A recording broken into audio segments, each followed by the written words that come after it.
But my job is to think about what's our business going to be like 3 and 5 and 10 years from now, because you don't want it to just to be accidental. Yeah. You want to take advantage of opportunities that come along to be able to apply a systematic approach to understanding whether or not it's a good thing or not, and then not being afraid to say, okay, let's do it. But I would say the bigger part of it is not being afraid to say no. Leadership is really about saying no to things that might look good so that you have room to take on things that are great.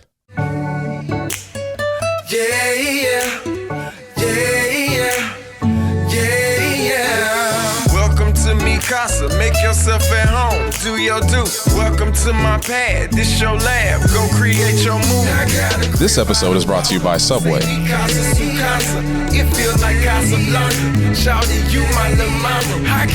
What's good, everybody? It's 99 Miles Per Hour Podcast with me, your host, Percy Garner, and I'm excited for several reasons, because of the guest and because of something I want to share, but we'll do that in a second. I want to first thank Subway and the Fitzgerald family for making this podcast possible. And I'm kind of upset I missed my Subway last week, but Kevin, let me get it twice this week, please. Also, I have new merch coming. Okay, so store.percygarner.com. Go there, help me get a scholarship for a Dover student. I really want to do that. The scholarship's passed, so it'll be for 2022 or 2023, I mean. So, help us out there. Again, store.percygarner.com, and we'll have some new updated merch there, I promise. Now, my friend Chris Lane, who was on the show, I don't know how long ago, a while ago, it's episode 81 now, I don't know what episode he was, but he called me up last night and says, hey, I got a book for you. So I read this book last night, easy read, only 100 pages. It's amazing. I will put a link to the description or link to this Kindle version in the description. So if you guys want to download that, buy it. I think I bought it today on Kindle for $14. It's well worth it. It's going to be something I reference time and time again. Great book. Has a little bit of a why sports help, every people in every aspect of life. Doesn't just have to be sports, but this book will help you in your workplace if you're a leader. And leadership is what I love, and we're going to be getting into someone who leads, and we're going to try to pick his brain and figure out what it is that he uses to be a great leader. And without further ado, I guess we'll get to it. But today we have a special guest who I've gotten to know over the last few years really well, and I've become a better person for it. And I'm not just talking him up. I really mean this. But this is definitely a community leader. And also he is the chairman and CEO of Tusk Display, Mike Lauber. How are we doing? All right. It's great to be here.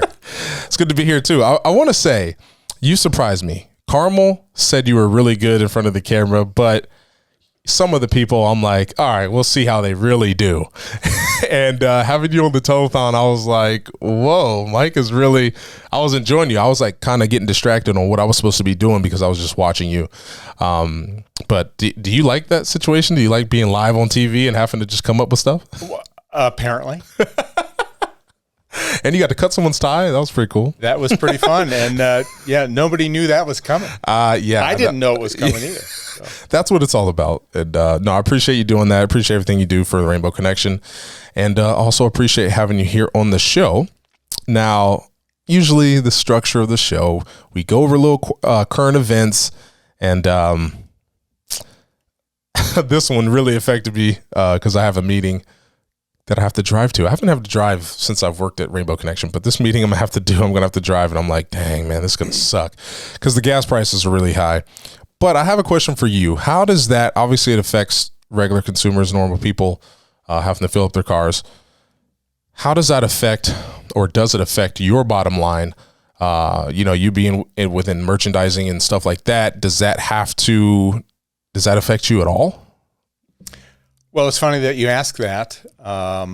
Since gas prices did just blip up again today locally, and people are losing their minds over it, and it's definitely expensive in a nominal sense. But as I grew up 1,000 years ago, If you look at it in real dollar terms, it's not the most expensive gas we've ever had. It was Really? more expensive in the 70s. Yeah. Really? Yeah, absolutely. And in the 90s, there was a time when it was more expensive too. So, but it doesn't really matter. The answer to your question is, how does this impact my business?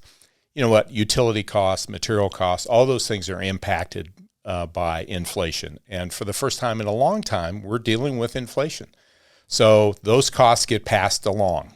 And eventually, consumers end up paying those costs as well. Gotcha. We're going into driving season right now, so gasoline is going to be high and going to remain high for the next couple months. But it'll by the fall, it should tail off. Okay. Most of what I'm doing, my business is buying raw materials like steel, and then fabricating it, and powder coating it, and then packaging it, and then shipping it.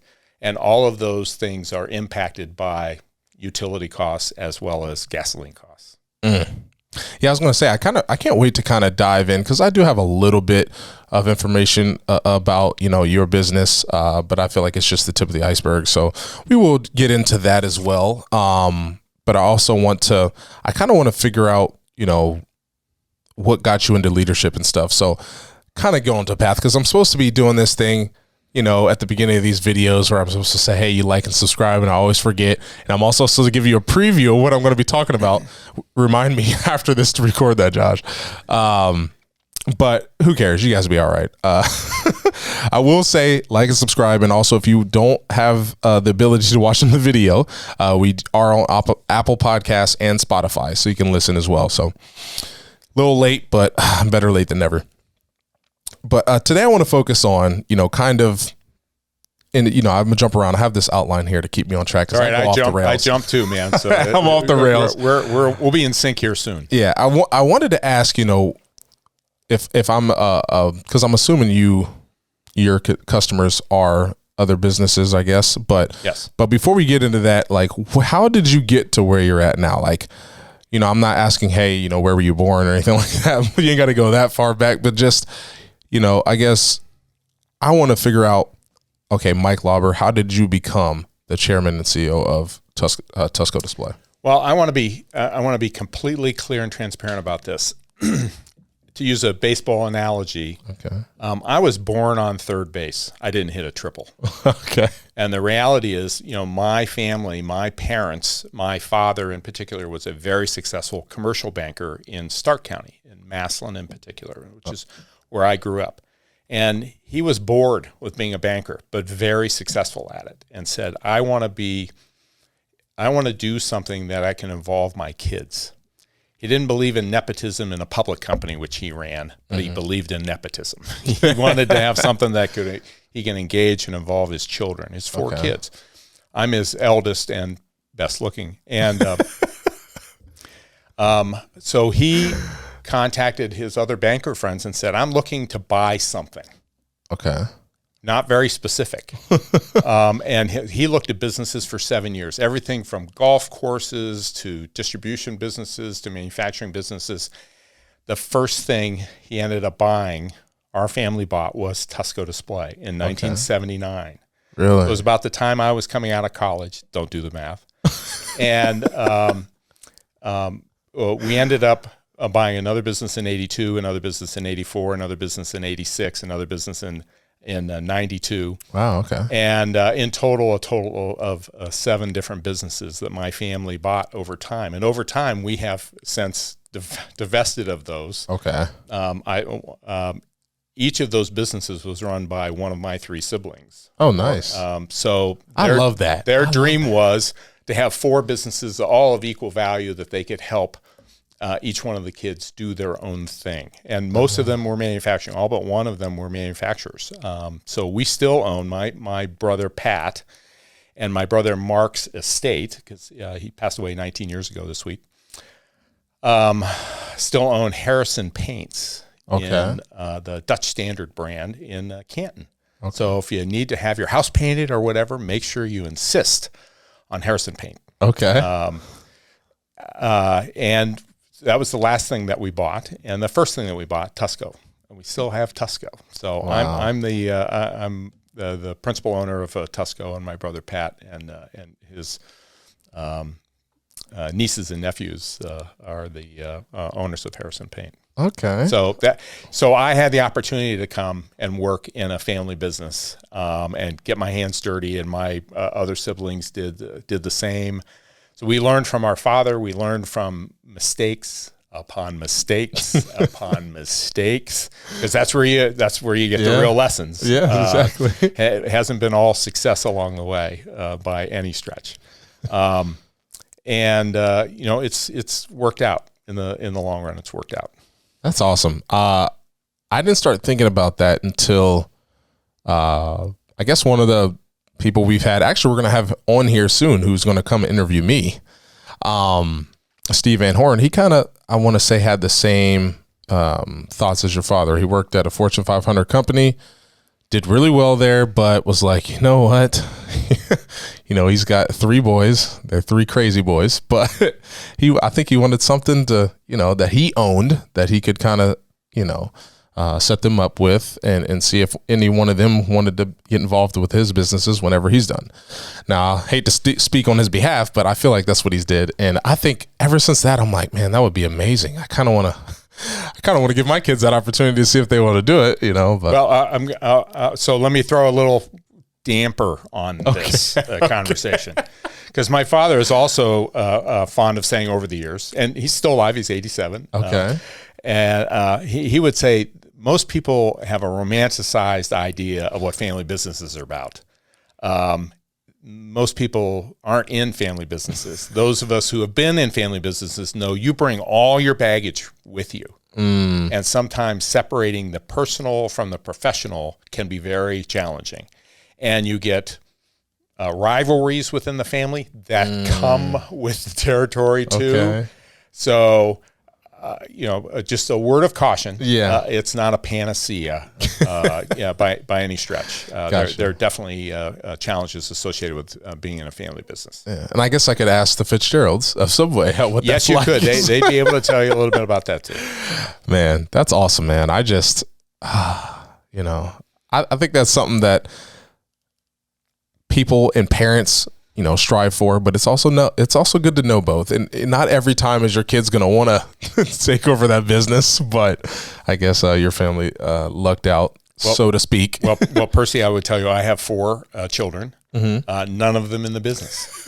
I was going to say, yeah. But 3 of the 4 have worked in the business, mostly during college, summers and, weekends, and the like.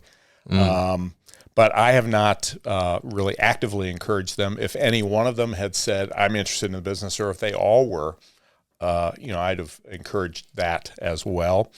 But it wasn't a fit for them. And so they're doing their own things and doing so very successfully. And I feel tremendously blessed that they're doing what they want to do, not necessarily what I might have wanted them to do.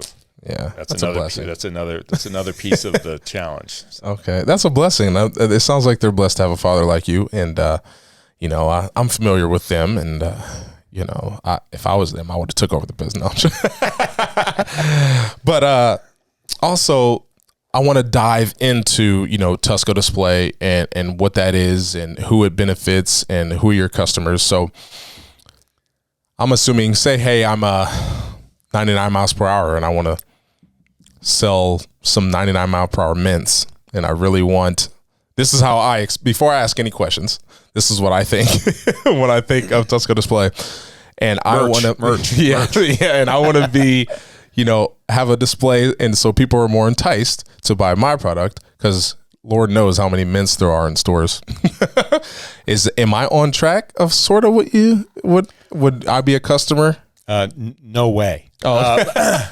But I would put it this way. Okay. I'll take a stab. We have lots of clients that you just described who come to us and say, "Listen, I have this great idea, and I want to have a display, and I want to have them in all the Walmarts and all of the 7-Elevens, of the world, and it's going to be great. It's going to be terrific." And we oftentimes in smaller operations have to basically say, "You can't afford to do this.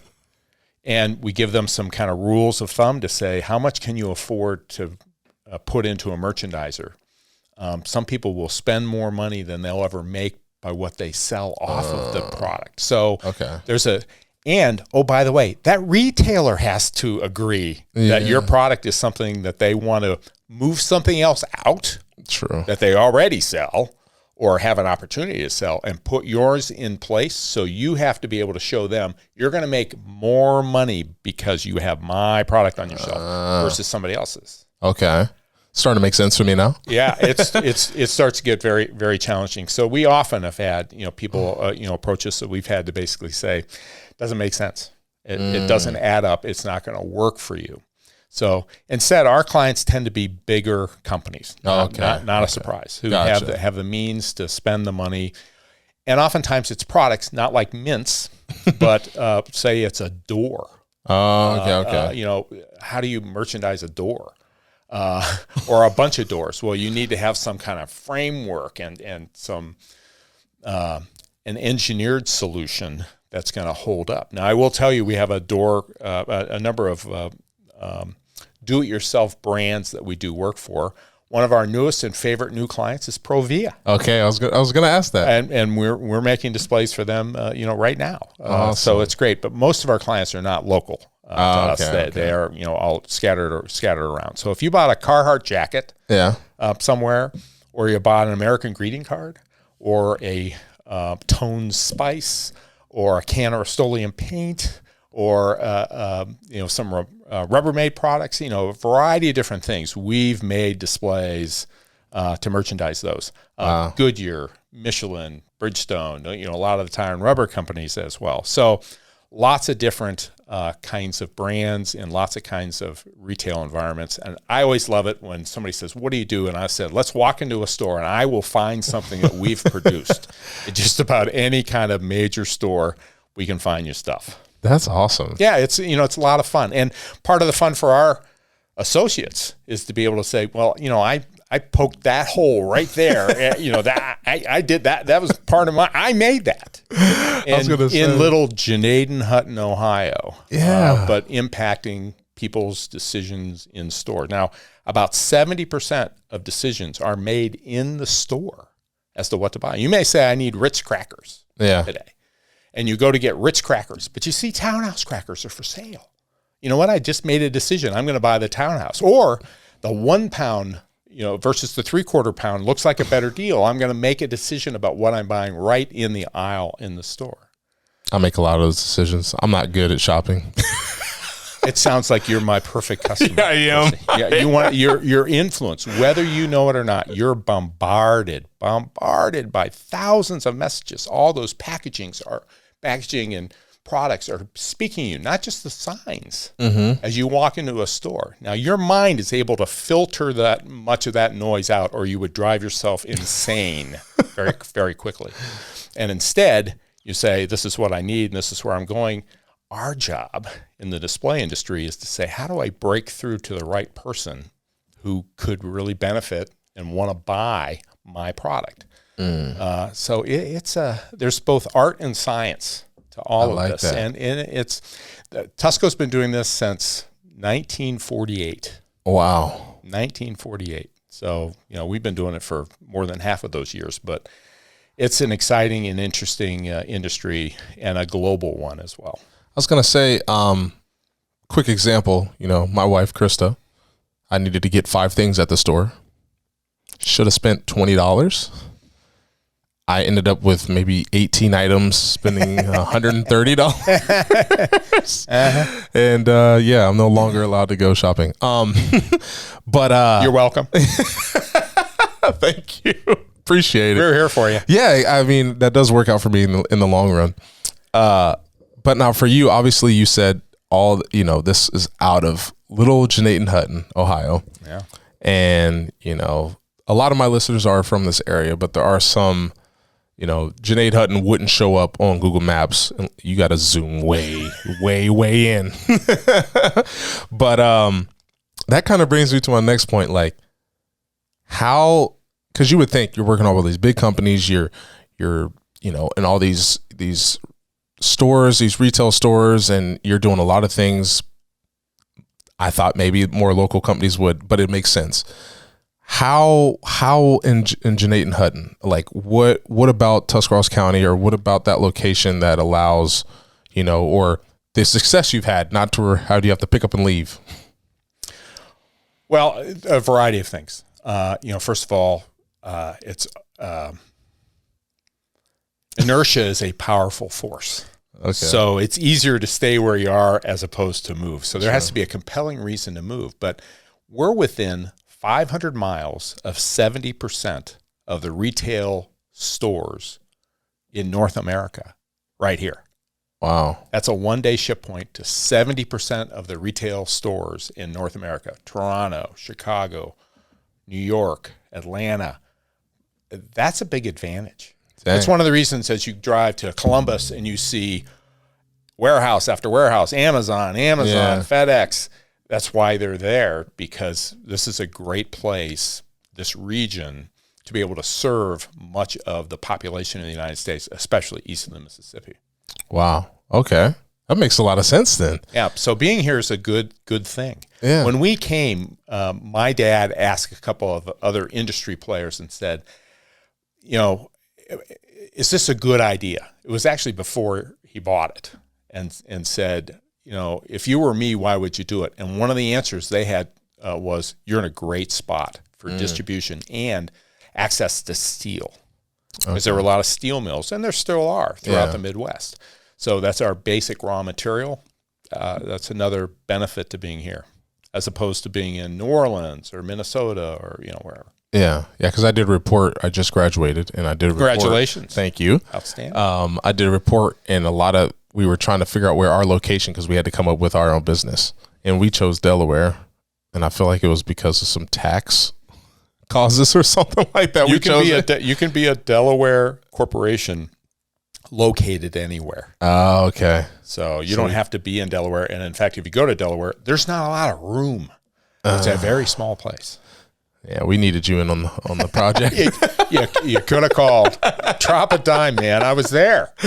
See, that's why I have this show. I learn from people, and then I gain resources in the same token. But and likes and shares. Exactly. Exactly. Now, is there any things you that kind of work against you being in this area, or not really? You're just kind of like, yeah, this works out.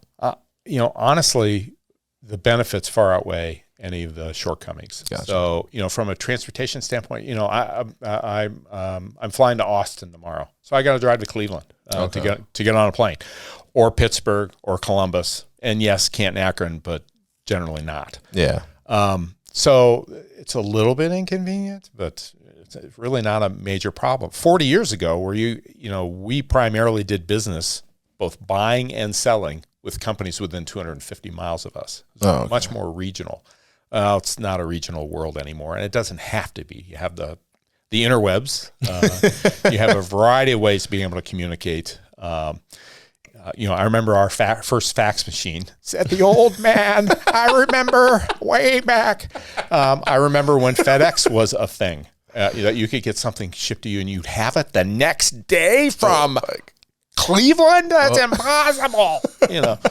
So the ease and speed at which you can communicate with the world has been a huge help to little places.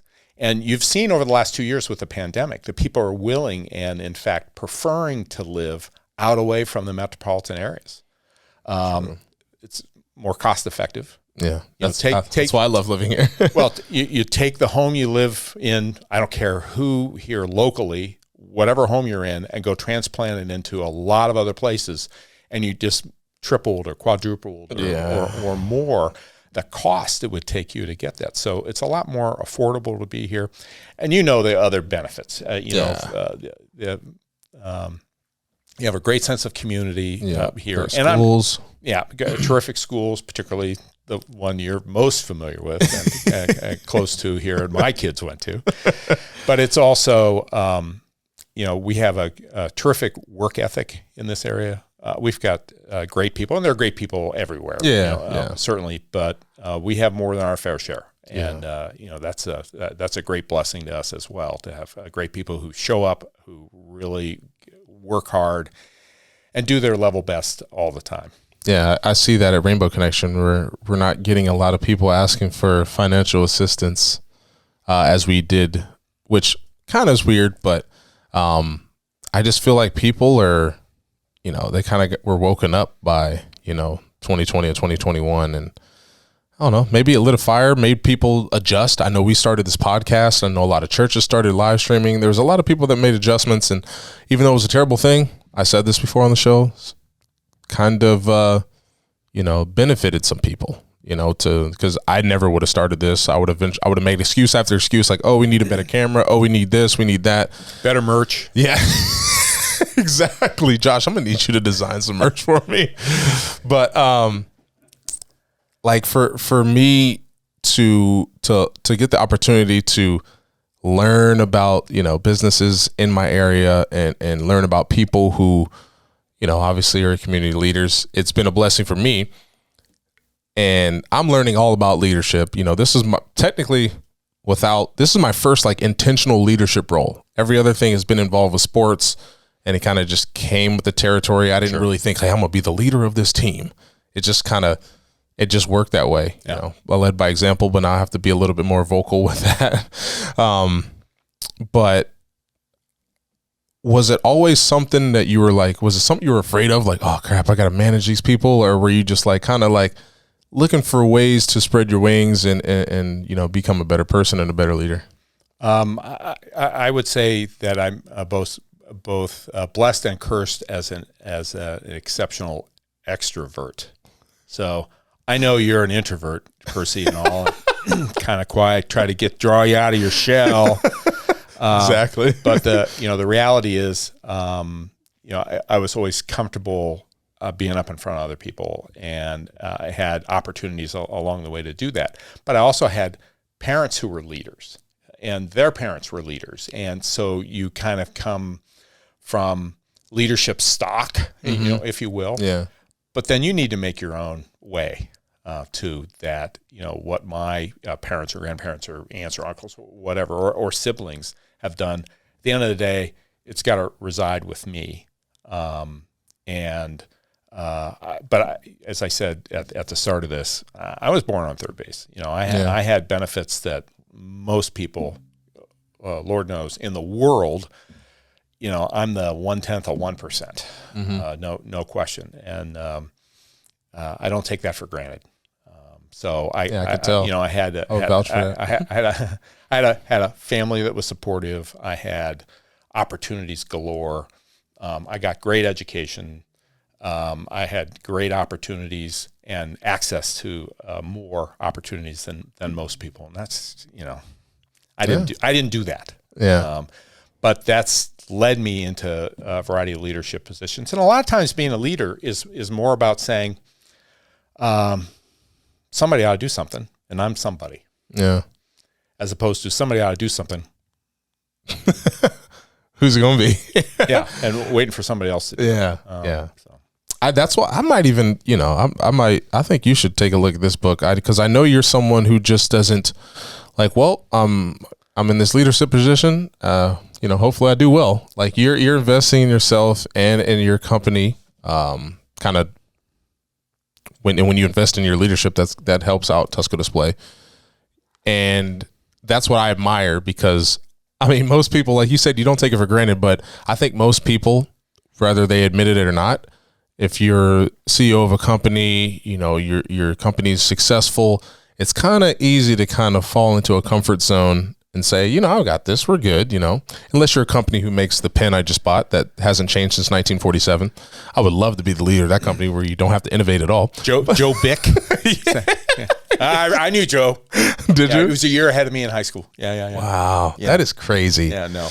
But, I guess speaking of that, I want to stay on leadership, but has there been something besides obviously the development on how quickly we can get to places or communicate that has innovated your business that was a big step since you guys took over in 1979. Computers? No, I'm joking. Well, yeah, certainly, some of that too. There are several things about our business. I would point to. Our core values start with respect, and that is, and the way we put that, we build respectful relationships. Respect doesn't just happen; it's something that we work at. I respect the people I work with. I hope they respect me too. I expect that everybody's going to respect everybody. Mm-hmm. The second one's accountability, and that is, first we hold ourselves accountable, which gives us the right, frankly, to respectfully hold others accountable. And that includes coworkers, certainly, subordinates, as well as ordinates, clients, suppliers. You can hold other people accountable if you first hold yourself accountable. And the third one's initiative. And the point I'm getting to here is, and the way we put this, we plan ahead and then we move ahead. So we think about what's coming, but then we're not afraid to go ahead and pull the trigger. So, about 10 years ago, we had a client approach us and say, hey, we have this product line. You guys have helped us with this sort of thing. Will you take over the whole thing for us? And we set up an entirely separate operation in New Philadelphia. I'm sorry, am I allowed to say that here in Dover, New Philadelphia? Is that? I will let it. We'll let it go. Right. Well, in Massillon, you can't say the other place. So, anyway, all my siblings went to McKinley. Sorry. I think we're done here. So, it's a matter of not being afraid to fail. And in that case, we thought about it, we planned for it, and then we said, okay, we're going to do this. And it was outside our comfort zone, but it was a very successful program as long as it lasted. And eventually they bought another company that had capabilities. They didn't need us anymore. But we learned a great deal from that. And we're not afraid to plan ahead and then move ahead. And when you think about leadership, my job is not about thinking about what's going to happen today. What are we going to ship this week? Those sorts of things. I care about those things. But my job is to think about what's our business going to be like 3 and 5 and 10 years from now.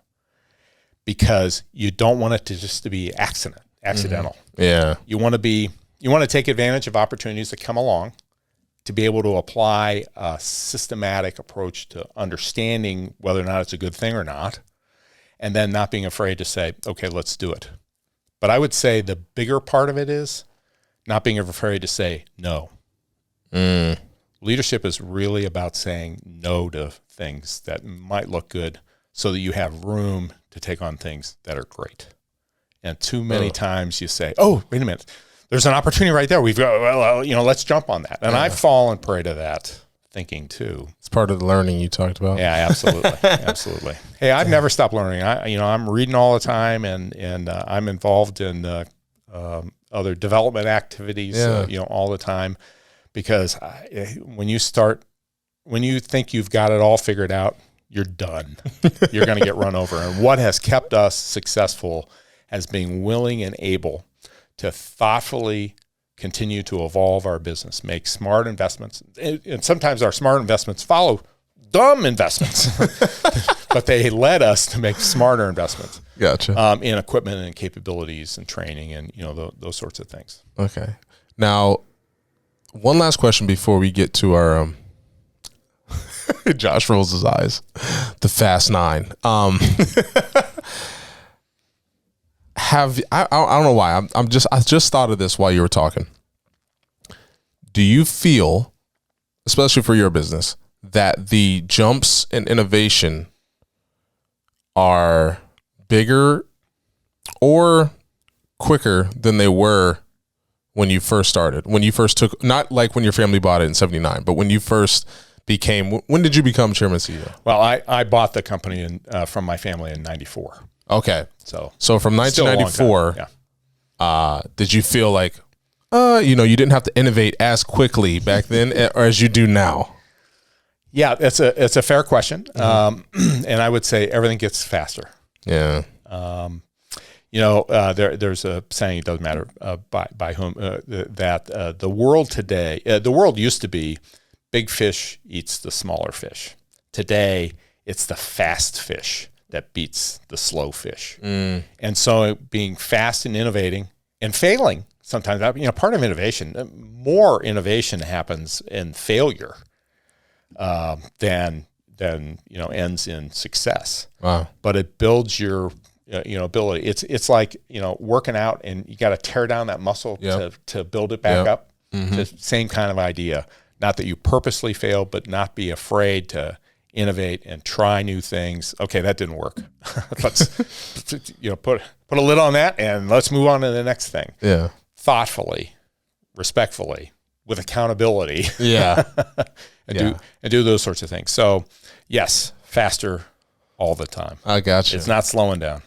Yeah, well, I've been in my life, fear has controlled a lot of what I've done. And especially in my professional baseball career.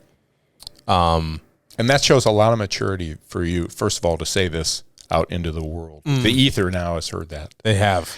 But the reality is, the first thing is to recognize what are your drivers, and understanding that so you can manage it. Yeah, I blame it on the horror movies I grew up watching.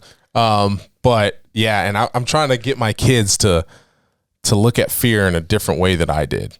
Know that technically it's not real. You kind of do that, with your own mind. You kind of make it that. And just, understand, okay, this is fear. This is reality. This is what I have to do or need to do or want to do. And I have to just kind of push this aside because growth comes going after those things that I need to do. So for me, I'm always like, now it takes me forever. I used to, when I first got drafted and I was rich, I didn't take much time to make a purchase. Now I've been looking. I used to purchase shoes. I used to be a sneakerhead, but then I got married, and you can't buy shoes all the time. I would just go to the mall and like, oh yeah, I'll take one of those, and one of those. Now it takes me like 5 months to make one purchase. And I'm like, and with your kids' age, you need to get this size, that size, and this size just to get through the summer. Exactly. Yeah. But yeah, fear is something that, we all need to overcome. And, it's a constant battle. But speaking of fear, you should fear these next 9 questions. No, bring it on. They're not that crazy, but I like to act like they are. But I just like doing this. I like kind of, asking some questions just to get to know you, things that don't actually correlate with your business or leadership or anything. Sure. If you could have dinner with one person, alive or dead, who would it be? Abraham Lincoln. I like it. I feel like that's mine too. I don't think I've ever shared that, but I think that is mine. I'm a big history buff, particularly presidential histories. Read a lot of biographies. I'm reading one on Herbert Hoover right now. Really? Yeah. You want to read a spectacular biography? I'm not kidding you.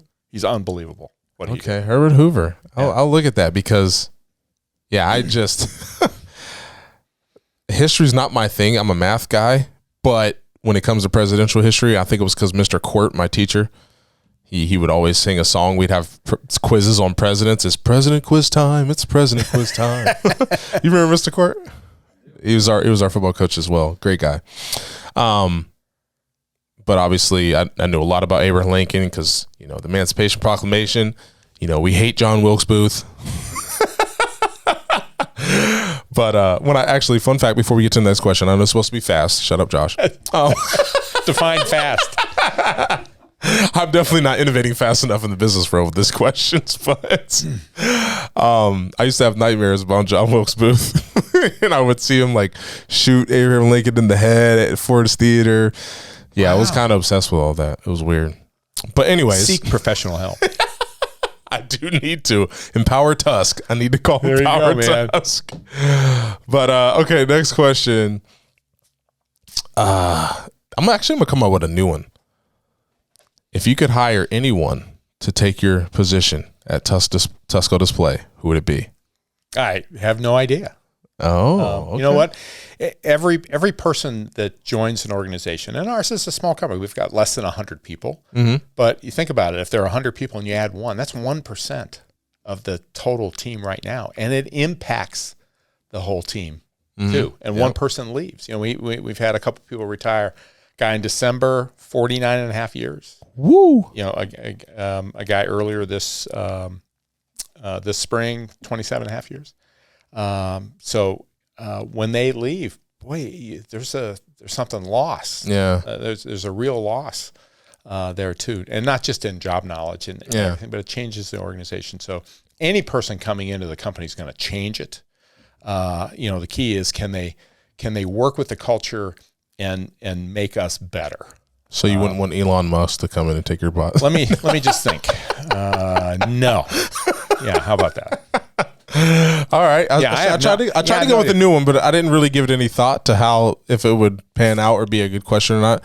I just tried. Well, you're not available because that's the one I was going to go to right there. Either that or Josh, and you guys are already tied up. See, he gets it because, you know, Tiffany Fox, CEO of the Tusk YMCA, who's leaving us. Moving on. Yeah. She's not really big into athletics. But the woman who ran the Y. yeah. Well, okay. I was like, hey, who's your favorite athlete? And she could have said me, Michael Jordan, LeBron James, Serena Williams, any like huge names.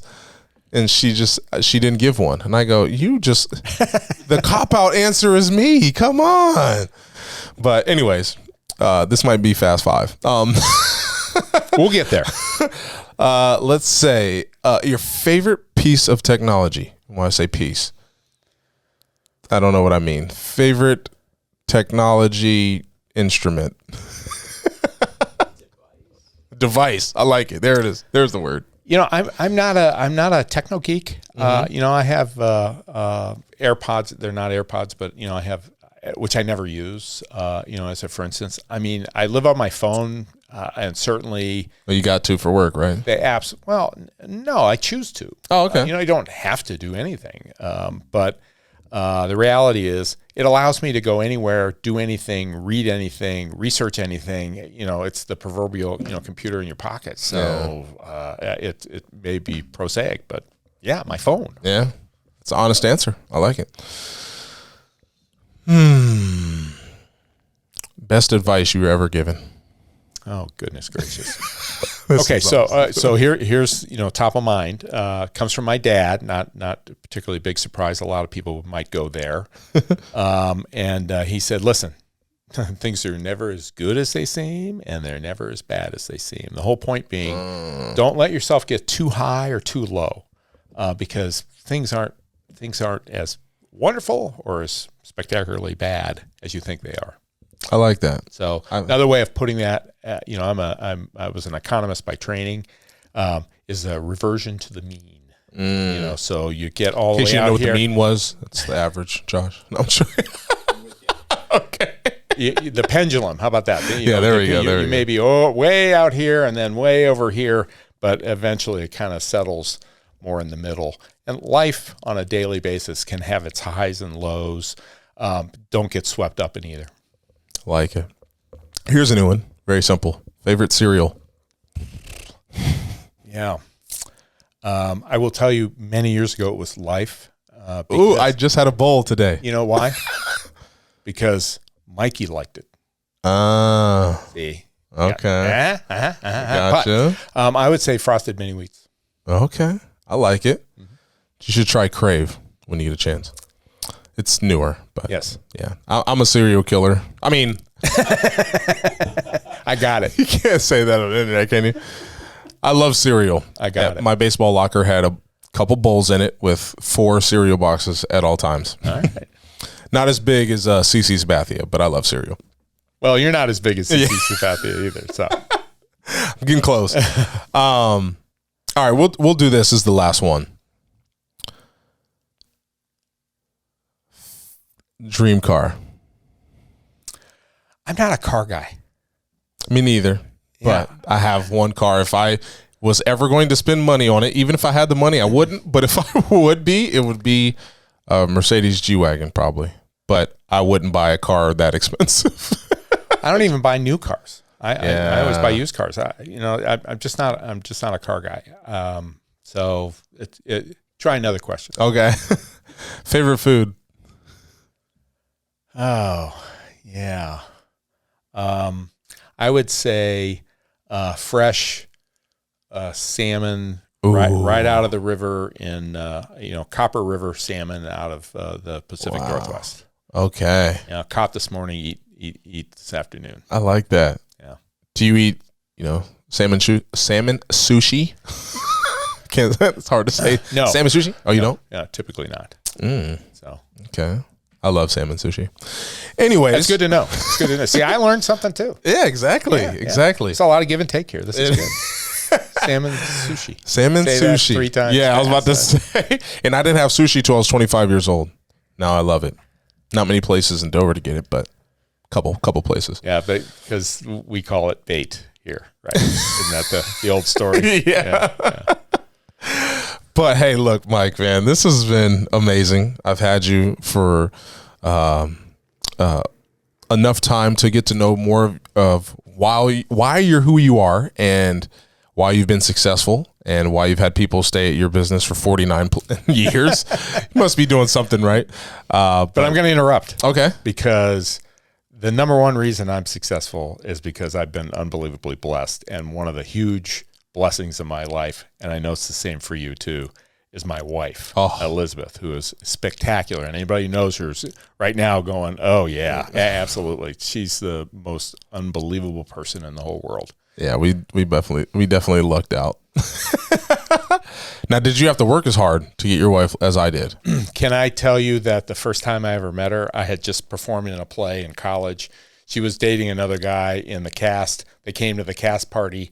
I saw her. I thought she was really cute. He went to get her something to drink. I went over and jumped over the back of the couch, which had divided the room, landed beside her, put my arm around her. I said, "Will you marry me?" What? Really? I did. Yeah. Did you talk to her before? She said no at that point. No, I had never talked to her before. I didn't know her. I didn't know her name or anything. Pickup lines, guys. It was the first time it worked. Yeah. No, so that's how I introduced myself to her. That's how I introduced myself to her. So that's what's up. Yeah, but and about 5 months later, she asked me out. Really? So we would see one another on campus occasionally, and she had a dance and just needed somebody who'd be fun to be with, and he wasn't available, so she asked me, and the rest is history. His loss. That's what's up. I like stories like that, man. I'm glad I brought that up. That was all my outline. That was my plan. Yeah. But no, it's been a pleasure having you. I plan on doing this podcast forever, so who knows? If you're ever free again in 2023, maybe we'll have you back. Who said free? Not busy. Was I Oh, okay. I thought maybe I'd been misled. But no, man, you've been great to have on the show. You shared a lot with us. We appreciate it. Hopefully the listeners got something out of it. I'm sure they did, because I did. Only thing is unfortunate is I can't take notes, but I did recorded the whole thing. This is so I can go back and watch. Isn't it? Yeah, I'm pretty sure. Look at Josh. All right, take that last part out. Don't make me look as stupid as I look. But again, thank you for being here. Thank you to everybody who listens. Make sure you are aware that we're on Apple Podcasts and Spotify or wherever you find your podcasts. We are there. Just search 99 miles per hour. And like and share. Yes, like, share, subscribe. Get us to our goal, which is 1,000. And make sure you visit our my website, percygunner.com, or to get some merch to help a Dover student. They need some money, scholarship, help them out in college. Store.percygunner.com. That's PercyGarner.com. Whoever got that, thank you. But you guys have a good night. Peace. It feels like Casablanca. Shouting, you my little mama. I got a crib out of water. Say me Casa Sucasa. It feels like Casablanca. Shouting, you my little mama. She be on that Henny. I like that Corona.